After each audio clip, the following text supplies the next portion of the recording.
salihati wa tawassaw bil haqq wa tawassaw bis sabr.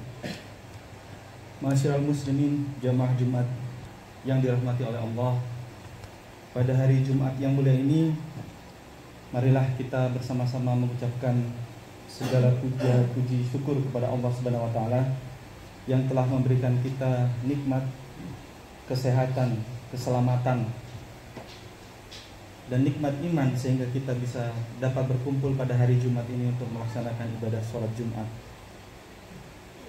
Tak lupa salawat dan salam kita aturkan kepada junjungan kita Nabi Muhammad SAW beserta keluarga dan para sahabat. Semoga kita semua termasuk ke dalam orang-orang yang mendapatkan syafaat dari baginda Rasulullah SAW di hari kebangkitan kelak. Marilah kita bersyukur atas nikmat Allah dengan cara bertakwa, dengan cara mengerjakan amal kebaikan sebanyak-banyaknya dan menjauhi segala larangan Allah, sehingga kelak ketika kita dipanggil oleh Allah, kita dapat berpulang dalam keadaan husnul khotimah. Amin ya rabbal alamin. Seperti biasanya, saya akan membahas topik mungkin yang sedang viral atau yang mungkin sedang banyak dibahas di Indonesia pada saat ini. Biasanya kalau bulan lalu Agustus ya 17-an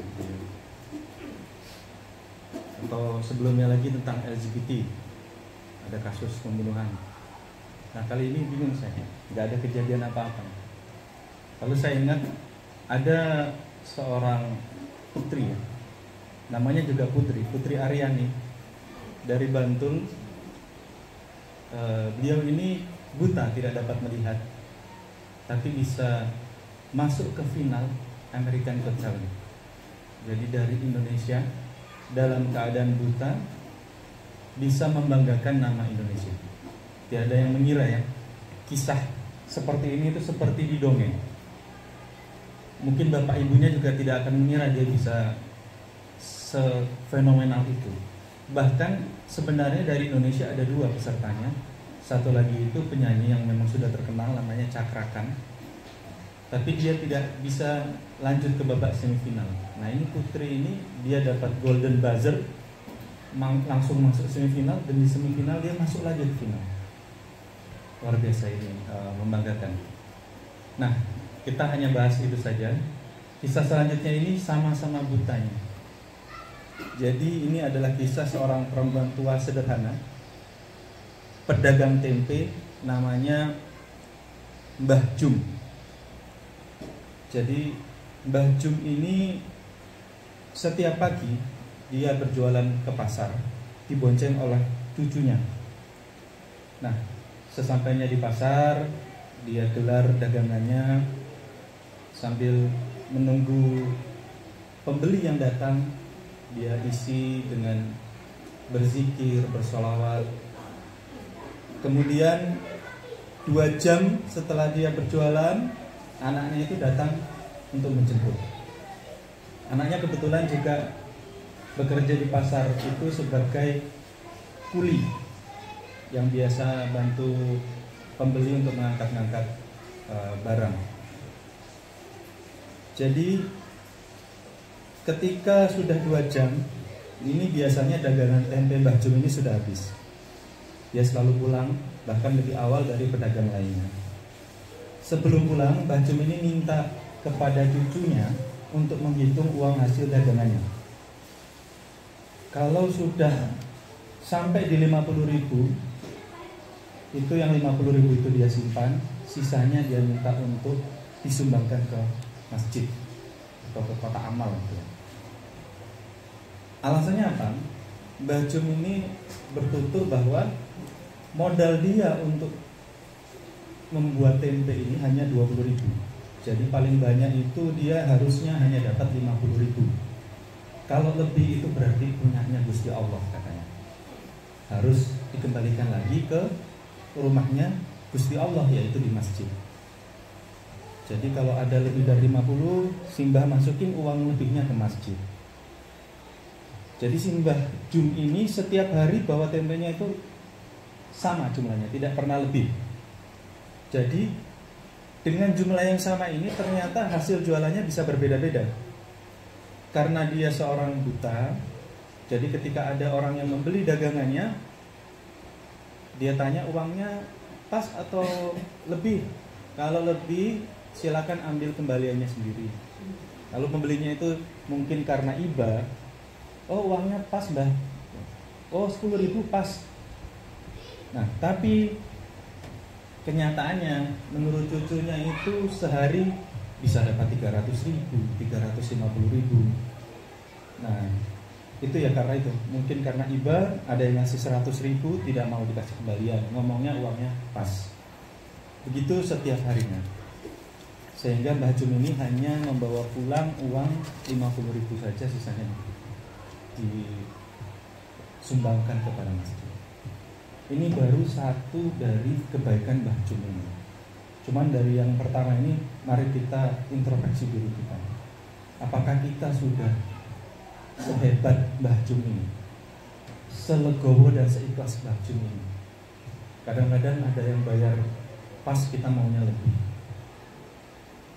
Kadang-kadang kita kurang ikhlas dengan sesuatu. Kadang-kadang kita kurang legowo dengan apa yang kita dapatkan, inginnya lebih. Dunia itu sudah merasuki kita sedemikian rupa sehingga kita selalu ingin lebih dan lebih. Sementara Mbah Jum ini yang sudah tidak memiliki nikmat melihat, namun dia bisa merasakan sebuah keikhlasan dengan level yang luar biasa, dengan hanya mengambil 50.000 setiap harinya dan sisanya disumbangkan. Padahal keluarga dia juga bukan keluarga yang berada. Anak-anak dia juga tadi cucunya adalah kuli panggul. Apa yang diajari bukan untuk dunia, namun untuk akhirat. Nah, sesampainya di rumah itu beliau seringkali di jam 10 pagi. Ternyata Mbah Jum ini punya aktivitas lain, yaitu sebagai dukun pijat. Tapi bukan dukun konotasi negatif. Beliau ini juru pijat. Kan tunanetra itu ada yang banyak yang berprofesi sebagai ahli pijat.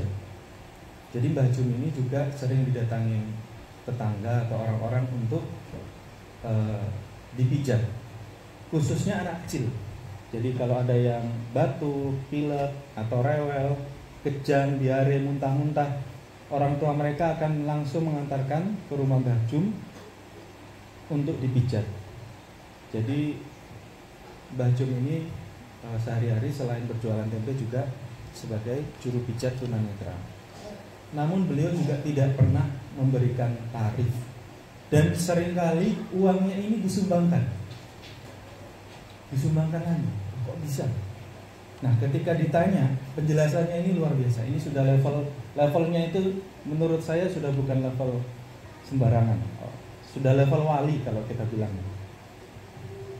Apa jawabannya? Kula niki sakjane boten pinter mijet. Nek wonten sing seger waras mergo dipijet kalih kula, niku sanes kula sing damel seger waras. Niku kersane Gusti Allah. Lah dadose bayare mboten kalih kula tapi kalih Gusti Allah.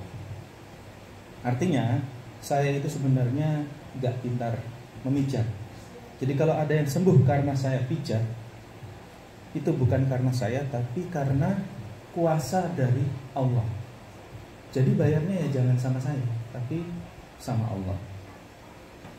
Jadi ini luar biasa. Sekali lagi kita bisa memetik sebuah nilai dari apa yang disampaikan oleh Mbah Jum ini. Setidaknya kita bisa menirulah apakah kita sudah seikhlas itu. Sejauh mana keinginan kita terhadap dunia, terhadap uang membuat kita menjadi manusia yang tamu, membuat kita merasa tidak pernah puas dengan apa yang kita miliki. Sementara Mbah Jum ketika dia mijat, ya wajar sebenarnya ketika ada jasa memijat, tapi dia bilang yang menyembuhkan itu bukan Allah, yang menyembuhkan itu bukan saya, tapi yang menyembuhkan adalah Allah. Maka hasil dari ijazahnya dia sumbangkan ke masjid. Masya Allah. Ini ibarat kata kalau ada Uwais Al-Qarni yang terkenal di langit, maka saya bolehlah berasumsi Mbah Jum ini juga orang yang terkenal di langit. Mungkin kita semua nggak ada yang kenal sama beliau, tapi beliau terkenal di penghuni langit karena dengan keterbatasannya beliau dapat mengikhlaskan apa yang sebenarnya menjadi hak beliau kepada umat, kepada masjid, untuk dakwah dan lain sebagainya. Nah, apa yang dapat kita petik dalam beramal soleh? Manusia pada umumnya cenderung menunda-nunda. Penyebabnya adalah manusia merasa belum saatnya untuk beramal soleh. Mereka merasa umurnya itu masih panjang.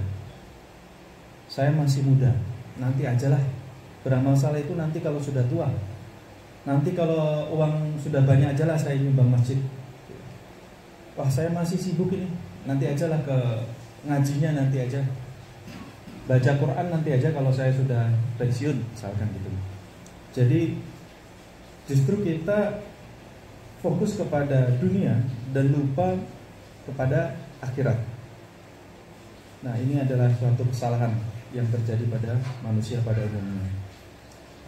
Mereka masih mencari-cari alasan, tadi antaranya sibuk bekerja, sibuk aktivitas lainnya, masih muda, lalu berjanji pada Allah untuk beramal soleh nanti jika sudah tidak sibuk, nanti jika sudah kaya misalkan.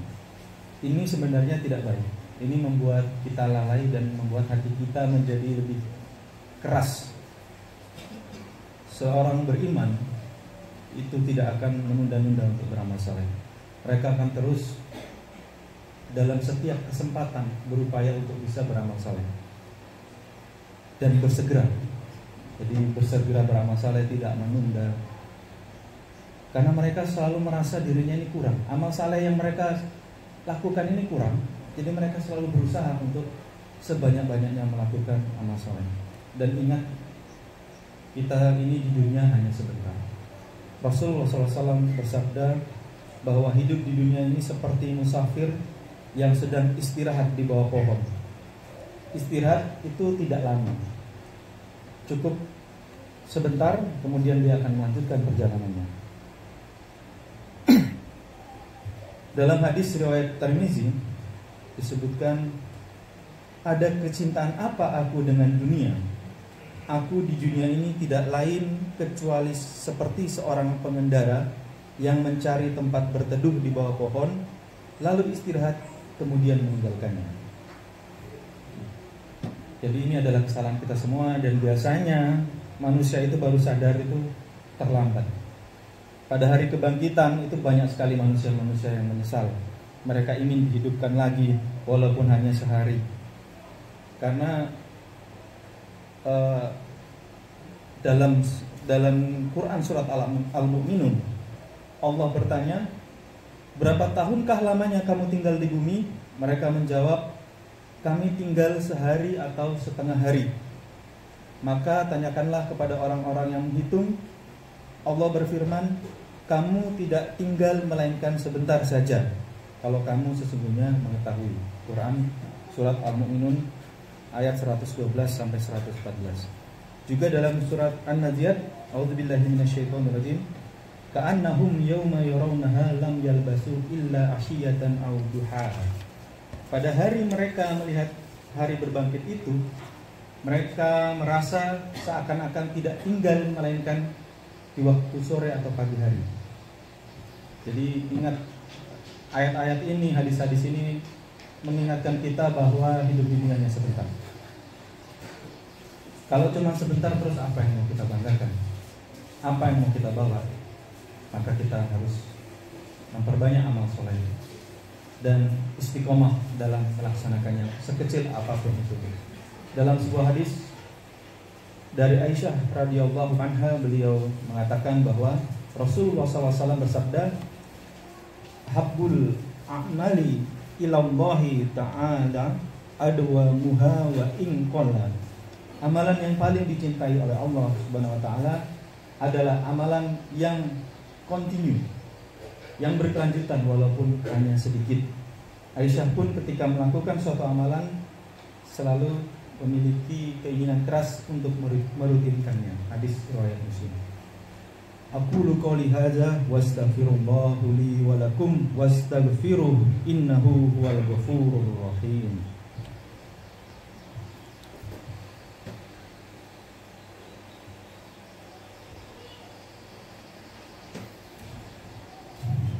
Innal hamdalillah nahmaduhu wa nasta'inuhu wa nastaghfiruh wa na'udzu billahi min syururi anfusina wa min sayyiati a'malina may yahdihillahu fala mudilla lahu wa may yudlil fala hadiyalah. Asyhadu an la ilaha illallah wa asyhadu anna Muhammadan abduhu wa rasuluh. Allahumma shalli wa sallim wa barik ala sayyidina Muhammadin wa ala alihi wa sahbihi wa man ihtada bil huda illa yaumil qiyamah amma ba'd. Fa ya ibadallah usihi nafsi wa iyyakum bi taqwallah faqad faza muttaqun. Qala Allah ta'ala fil Qur'anil Karim, a'udzu billahi minasyaitonir rajim. Innallaha wa malaikatahu yusholluna 'alan nabi ya ayyuhalladzina amanu shallu 'alaihi wa sallimu taslima. Allahumma shalli 'ala Muhammad wa 'ala Muhammad kama shallaita 'ala Ibrahim wa 'ala Ibrahim wa barik 'ala Muhammad wa 'ala Muhammad kama barakta 'ala Ibrahim wa 'ala Ibrahim fil 'alamin innaka Hamidum Majid. Allahumma fir lil muslimina wal muslimat wal mu'minina wal mu'minat al ahya'i minhum amwat innaka samii'un qaribun mujibu da'wati ya qadil hazar. Rabbana zalamna anfusana wa illam taghfir lana wa tarhamna lanakunanna minal khasirin. Rabbana hab lana min azwajina wa dhurriyyatina qurrata a'yun waj'alna lil muttaqina imaman. Rabbi ij'alni muqimas salati wa min dzurriyyati Rabbana taqabbal du'a.